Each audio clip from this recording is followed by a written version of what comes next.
아무도 말해주지 않았지만 가난은 내쫓을 수 있다. 요령으로도 운으로도 아니다.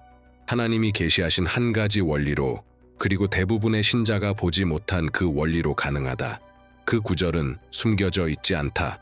우리 눈앞에 있지만 영적인 눈을 가진 사람만이 그 말씀이 풀어내는 것을 붙잡을 수 있다. 진실은 때로는 날카롭다. 궁핍은 무지에서 자란다. 기도했고 금식했고 부르짖었는데도 재정이 막혀 있다면 모든 것을 21일 만에 뒤바꿀 열쇠가 있다. 그리고 오늘 그 열쇠가 당신에게 주어진다. 몇 사람만이 이 진실과 마주할 용기를 가진다. 궁핍은 조용한 영처럼 스며들지 의식적인 선택으로 들어오지 않는다. 더 위험한 것은 무엇인가? 그것이 정상처럼 보인다는 것이다. 우리는 넉넉하지 않게 사는 것이 하나님을 기쁘게 한다는 말을 들으며 자랐다. 적게 갖는 것이 겸손의 증거라고, 기도만 하면 문이 열린다고 배웠다. 그러나 기도했는데도 아무 변화가 없다면, 믿음은 진실한데 삶은 여전히 막혀 있다면, 수백만 명을 속박하는 보이지 않는 감옥이 있다. 덕처럼 포장된 그 감옥은 잘못 해석된 말씀을 먹고 자란다. 아주 오래전부터 있었지만 대부분이 보지 못한 한 구절.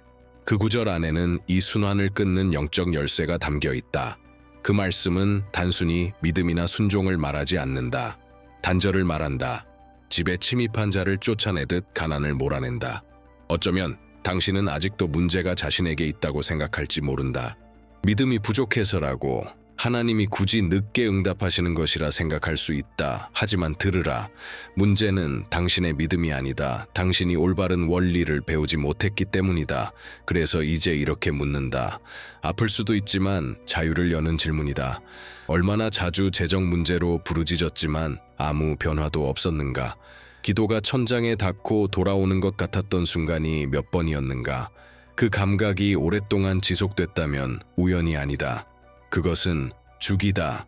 그리고 주기는 결단으로만 끊어진다. 믿음도, 진실한 마음도, 금식도, 섬김도 있는 사람들이 재정적으로 꽉 막힌 채 살아가는 이유가 무엇인가? 그것은 하나님이 복 주시지 않아서가 아니다. 더 깊고 덜 분명한 이유, 의식적으로 활성화해야 하는 영적 코드가 있기 때문이다.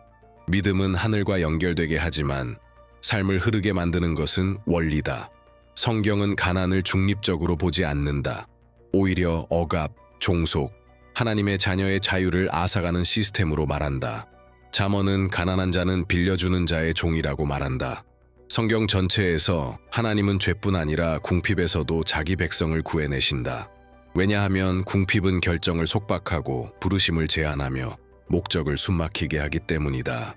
여기서 중요한 요소가 등장한다. 시간이다. 왜 21일인가? 왜 이 숫자가 영적 전쟁, 전환, 재정렬의 순간에 등장하는가? 하나님은 과정으로 일하신다. 다니엘에게 일어난 일은 미신이 아니라 패턴이다. 보이지 않는 곳에서 21일 동안 저항이 있었고 그 후 응답이 열렸다. 어쩌면 지금 당신에게 필요한 것은 이 주기일 것이다. 마음, 입술, 기억이 공급의 근원과 다시 맞물리는 21일의 순환. 그리고 만약 지금 마음이 뜨겁고 이 말이 깊이 와 닿는다면 화면에 뜨는 코드를 스캔해 번영의 코드, 이북을 열어보라. 그 안에서 이 원리를 실제로 적용하는 방법을 알게 될 것이다. 이 진리를 모르면 계속 막힌 채 남지만 깨우면 단숨에 돌파한다. 진리는 실천하는 자에게만 열린다. 그 구절은 관찰자에게 주어진 것이 아니다. 들어가려는 자에게 주어진 것이다. 새로운 주기로 들어가고 오래된 믿음을 내려놓고 원래 이런 것이라는 영적 체념을 끊어내려는 자에게 주어진 말씀이다. 하나님은 그의 자녀가 빚에 눌리거나 부족함을 두려워하거나 번영을 죄책감과 연결지으며 살기를 바라지 않으신다. 곧 받게 될 이 열쇠는 흔치 않은 것을 요구한다. 헌신이다. 보는 것만으로는 충분하지 않다. 느끼는 것만으로는 변화가 없다. 기적은 안락함 속에서는 일어나지 않는다. 이 원리, 말씀 속에 숨겨진 이 열쇠는 의식적이고 꾸준히 적용하는 자에게만 반응한다. 하늘은 계시를 가볍게 여기는 자에게 풍성함을 맡기지 않는다. 성경적 번영은 탐욕이 아니라 다스림이다. 자유다. 정렬이다. 하나님은 즉흥으로 일하시지 않는다. 하나님은 원리로 일하신다. 원리는 씨앗이다. 심으면 거둔다. 무시하면 같은 광야를 돈다. 어쩌면 지금 당신 안에서 뭔가 움직이고 있을 것이다. 감정이 아니라 영적인 울림이다. 하나님이 이제 삶의 방향을 다시 맞추라고 속삭이시는 것이다. 그냥 또 하나의 영상처럼 넘기지 말라. 그냥 간견처럼 듣지 말라. 하늘이 코드를 열어주었는데 당신이 보기만 하고 지나친다면 그 주기는 다시 오지 않을 수도 있다. 이제 많은 이들이 기다렸지만 실제로 받을 준비가 된 사람은 많지 않은 그 순간이 왔다. 궁핍의 시스템을 깨뜨리는 그 구절은 성경의 어느 구석에 숨겨져 있지 않다. 늘 눈앞에 있었고 읽혔고 설교되었고 암송되었다. 그러나 거의 드러나지 않았다. 왜냐하면 그 말은 크게 외치지 않고 속삭이기 때문이다. 영으로 듣는 자만이 그 안의 능력을 본다. 그 구절은 돈으로 시작하지 않는다. 번영으로 시작하지 않는다. 단 하나의 명령으로 시작한다. 기억하라. 공급 전에 기억이 필요하다. 풍성함 전에 의식이 필요하다. 그래서 많은 이들이 언약의 충만함을 누리지 못한다. 근원을 잊어버렸기 때문이다. 신명기 8장 18절 세번역을 보면 이렇게 기록되어 있다. 그러나 주 너희의 하나님을 기억하라. 그분이 너희에게 재물을 얻을 능력을 주셨으니 오늘 보는 것처럼 당신의 조상들에게 맹세하신 그 언약을 세우려 하심이다. 순서를 보라. 먼저 기억, 그 다음 번영이다. 하나님은 재물을 허락할 뿐 아니라 재물을 얻는 능력을 주신다. 능력, 지혜, 전략, 창의성, 숨결 모두 하나님께로부터 온다. 이것을 이해하면 번영은 운이 아니라 언약의 증거임을 알게 된다. 이제 멈추고 깊이 생각해보라. 은행, 고지서, 직장, 빚은 기억하면서 당신에게 번영할 능력을 주시는 하나님은 얼마나 자주 기억했는가. 여기가 출발점이다. 지속되는 궁핍은 겸손의 표시가 아니다. 영적 탈선의 신호다. 듣기 거칠 수 있지만 귀 있는 자에게는 자유를 준다. 위기에서 위기로, 압박에서 압박으로 사는 것이 하나님이 떠나셨기 때문은 아니다. 거의 언제나 원리에서 멀어졌기 때문이다. 성경은 분명히 말한다. 하나님은 언약을 공급으로 증명하신다. 이것이 모두가 부자가 된다는 의미는 아니다. 그러나 근원과 정렬된 사람은 결핍의 종처럼 묶여 살지 않는다. 가난은 주머니에서 시작되지 않는다. 마음에서 시작된다. 영의 자리 잡아 결정을 흐리고 기회를 막고 하나님이 여신 문까지도 밀어낸다. 그래서 21일은 단순한 기간이 아니다. 재정렬의 과정이다. 영혼을 다시 훈련하고 사고를 다시 세우고 선언을 다시 짜는 시간이다. 능력이 하나님께 있음을 매일 기억하는 사람은 다른 방식으로 살아간다. 보이지 않는 문을 보기 시작하고 번영이 바깥에서 안으로 오는 것이 아니라 안에서 밖으로 흐른다는 것을 깨닫는다. 지금 마음속에서 지금이야 라는 울림이 있다면 무시하지 말라. 화면의 코드를 스캔해 번영의 코드 이북을 깊이 탐구하라. 이것은 평범한 자료가 아니다. 평생의 궁핍을 끊으려는 사람을 위한 영적 지도다. 주기는 새로운 행동으로만 끊어진다. 당신의 새 주기는 오늘 시작될 수 있다. 성경의 사람들은 자연스럽게 실천했지만 거의 아무도 가르쳐주지 않은 것이 있다.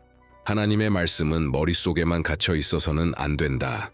말해야 하고 살아내야 하고 숨처럼 들이마셔야 한다. 하늘이 이미 선언한 것을 우리가 선언할 때 보이지 않는 것이 보이는 것으로 드러난다. 믿음은 들음에서 온다. 그리고 자주 듣는 것이 믿음을 만든다. 그래서 많은 사람이 스스로도 모르게 궁핍 속에 산다. 두려움, 의심, 제한의 목소리를 더 많이 듣기 때문이다. 하루 종일 무너짐을 말하면서 풍성함을 기대할 수는 없다. 궁핍을 말하면서 풍성함을 누릴 수는 없다. 말은 길을 만든다. 영혼은 그 길 위를 걷는다. 21일 동안 당신은 영혼이 하늘과 동의하도록 훈련하게 된다. 하나님이 능력을 주신다는 사실을 말하고 기억하고 다시 선언하게 될 것이다. 처음에는 작게 느껴질 수 있다. 그러나 바로 그런 작은 반복이 깊은 구조를 무너뜨린다. 가난의 뿌리는 돈의 부족이 아니다. 영적인 시스템이다. 그리고 그 시스템은 단번에 충격으로 무너지지 않는다. 꾸준함 앞에서 무너진다. 그러니 이해하라. 진리를 매일 입으로 선포하기 시작하면 무언가가 바뀐다. 영적인 영역에서만이 아니다. 생각하는 방식, 결정하는 방식, 반응하는 방식이 바뀐다. 그리고 마음이 변하면 바깥 현실도 반응하기 시작한다. 아마 이렇게 묻고 있을지도 모른다. 그럼 구체적으로 어떻게 적용하나요? 바로 여기서 많은 사람이 열쇠를 놓친다. 계시를 상징처럼 여길 뿐 실제 실천하라는 부르심으로 취급하지 않기 때문이다. 그러나 성경에서 어떤 원리도 행동 없이 열매를 맺지 않는다. 과정은 단순하지만 깊이 영적인 한 가지로 시작된다. 하루 중 가능하면 아침에 시간을 따로 떼어 신명기 8장 18절을 소리내어 선언하는 것이다. 습관적으로 읽지 말고 안에 잠들어 있던 진리를 깨우는 마음으로 읽어라. 그러나 주 너희의 하나님을 기억하라. 그분이 너희에게 재물을 얻을 능력을 주셨다. 그 다음은 짧고 분명한 기도를 하라. 멋진 문장이 필요하지 않다. 중요한 것은 정열이다. 믿음으로 고백하라. 주님, 오늘 나는 주님을 기억합니다. 재정의 능력을 주시는 분이 주님이심을 인정합니다. 부족의 생각을 거부하고 성장의 두려움을 거부하고 번영에 대한 죄책감을 거부합니다. 나는 주님의 언약을 받아들이고 그 언약과 일치합니다. 그리고 모든 것을 바꾸는 중요한 단계가 있다. 그 구절을 직접 손으로 종이에 적는 것이다. 출력하거나 복사해서 붙여넣지 말고 손으로 써라. 손으로 쓰는 행위는 마음의 속도를 늦추고 진리를 영혼 깊은 곳에 새긴다. 종이를 접어라. 그리고 당신의 지갑, 가방 혹은 성경 등 돈을 보관하는 곳에 넣어두어라. 하루 중 그것을 손이 스칠 때마다 마음속으로 반복하라. 하나님이 나에게 번영할 능력을 주신다. 작아 보일 수 있다. 그러나 믿음으로 반복되는 작은 행동이 하늘을 움직인다. 변화를 일으키는 것은 하루의 강도가 아니라 여러 날의 지속성이다. 영적 장벽은 잠시 크게 외친다고 무너지는 것이 아니라 아무 변화가 없는 것처럼 보여도 꾸준히 persevere하는 사람 앞에서 무너진다. 가난이라는 시스템은 감정이 아니라 영적 훈련으로 해체된다. 그래서 21일이 강력한 것이다. 그것은 마법이 아니라 깊은 재프로그램의 과정이다. 당신이 매일 근원이 누구인지를 소리내어 선언할 때마다 안에서 무언가 재배치된다. 생각이 달라지고 믿음이 단단해지고 보는 관점이 변한다. 더 이상 제한만 보지 않고 길을 보기 시작한다. 그때 영혼이 하늘과 맞춰진다. 번영에 대한 죄책감이 사라지고 돈에 대한 두려움이 힘을 잃고 생존의 사고방식이 목적의 사고방식으로 바뀐다. 더 이상 단순히 말을 반복하는 것이 아니라 진리를 살기 시작하는 것이다. 3일 만에 통장 잔고가 변하기를 기대하지는 마라. 기대해야 할 것은 당신이 변하는 것이다. 아니, 재정렬되면 밖은 반드시 따라온다. 그러니 흐름을 계속 유지하라. 아침에 선언하고 낮에 종이를 만질 때마다 기억하고 오후에 다시 기도하고 밤에 또 선언하라. 의무가 아니라 새로운 주기를 여는 영적 자리로 자신을 옮기는 마음으로 하라. 진리를 믿음으로 반복하면 부족은 버티지 못한다. 하루하루 무너진다. 혹시 속으로 이렇게 생각하고 있을지 모른다.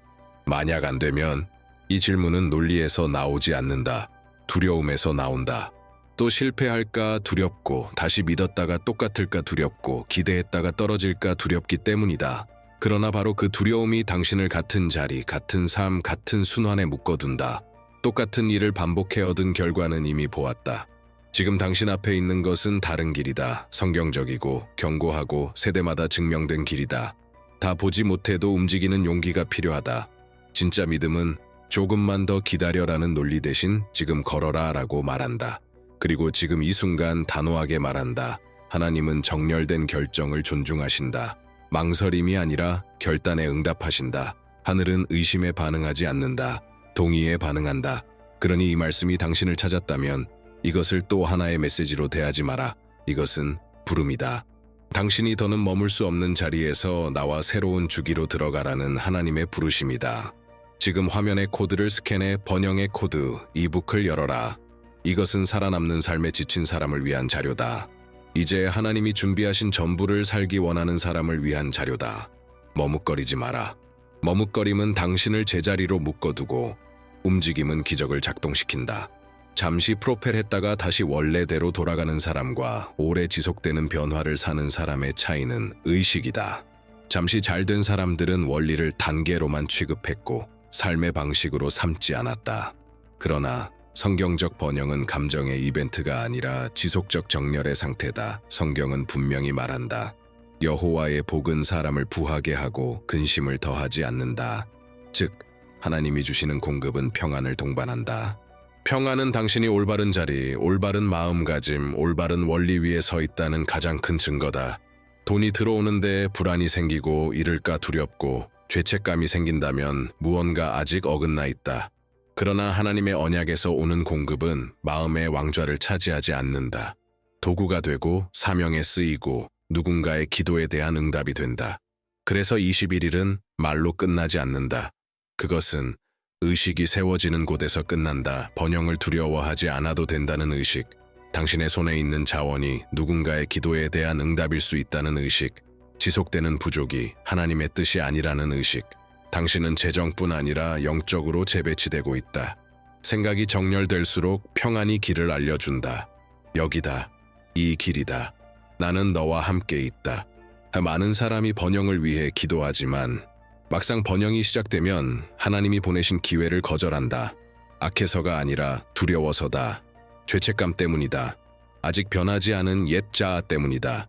깊은 진리는 이렇다. 사람은 내면에서 거부하는 것을 결코 살지 못한다. 그래서 어떤 사람은 더 벌기 시작하면 불편해지고, 더 큰 꿈을 꾸면 겁이 나고, 문이 열리면 스스로 뒤로 물러난다. 마음속 어딘가가 말한다.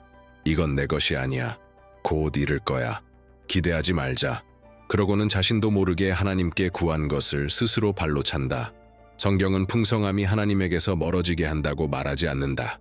멀어지게 하는 것은 마음의 어긋남이다. 사람을 붙잡는 것은 돈이 아니라 우상화다. 예수님은 마음이 가난한 자는 복이 있다고 하셨지, 재정적으로 무너진 자는 복이 있다고 하지 않으셨다. 의존의 중심이 하나님께 있을 때 자원은 걸림돌이 아니라 사명이 된다. 당신이 지난날 활성화한 그 말씀은 바깥의 가난뿐 아니라 안쪽의 가난도 깨뜨리고 있다. 겸손처럼 보였지만 사실은 두려움이었던 그 부분을 무너뜨리고 있다. 그것이 무너지면 더는 당신을 막을 것이 없다. 지금 모든 변화가 눈에 보이지 않을 수 있다. 통장은 아직 그대로일 수 있다. 그러나 들으라. 이미 시작되었다. 말씀이 믿음으로 활성화되면 씨가 심어진다. 씨앗은 자랄 때 소리를 내지 않는다. 보이지 않는 곳에서 일하며 때가 되면 열매를 드러낸다. 많은 사람이 싹이 트기 전에 포기한다. 5일째, 10일째, 18일째, 사실은 돌파 몇 걸음 앞이었는데도. 그러나 끝까지 가는 사람은 거둔다. 마음의 변화, 태도의 변화, 분위기의 변화, 권위, 평안을 거둔다. 당신은 변하고 있다. 말하는 방식이 변하고 결정이 새로운 의식 아래 정리되고 있다. 이것이 바로 성경적 변화다. 하나님이 이스라엘을 광야에서 이끌어낼 때 장소만 바꾼 것이 아니라 마음을 바꾸셨다. 마음이 포로면 약속의 땅도 감옥이 된다. 그러니 이것을 영에 새겨라. 번영은 돈으로 시작되지 않는다. 시야로 시작된다. 이제 당신은 본다. 이제 안다. 이제 이해했다. 바깥을 둘러싸던 부족의 힘이 약해지기 시작한 이유는 안의 부족이 먼저 부서졌기 때문이다. 그리고 만약 이 메시지가 당신에게 말씀하셨다면, 영 안에서 무언가 깊이 흔들렸다면 이것을 또 하나의 영상으로 취급하지 마라. 더 넓은 지도가 있다. 잊힌 다른 구절들, 함께 작동해야 하는 다른 원리들, 목적 있는 번영을 위해 세워진 영적 여정이 있다. 지금 화면에 뜨는 영상을 눌러라. 그 영상에서 나는 번영의 코드, 책의 내용을 자세히 설명한다. 어떻게 하루하루 적용하는지, 거의 설교되지 않는 구절들이 어떤 힘을 갖는지, 믿음의 사람들이 어떻게 본질을 잃지 않고 승리했는지를 알게 될 것이다. 이것이 바로 당신이 그토록 하나님께 구했던 다음 걸음일 수 있다. 믿음은 문을 연다. 그러나 건너가는 것은 행동이다. 그리고 기억하라. 이 모든 것은 처음부터 성경에 있었다. 이제 당신이 보게 된 것이다.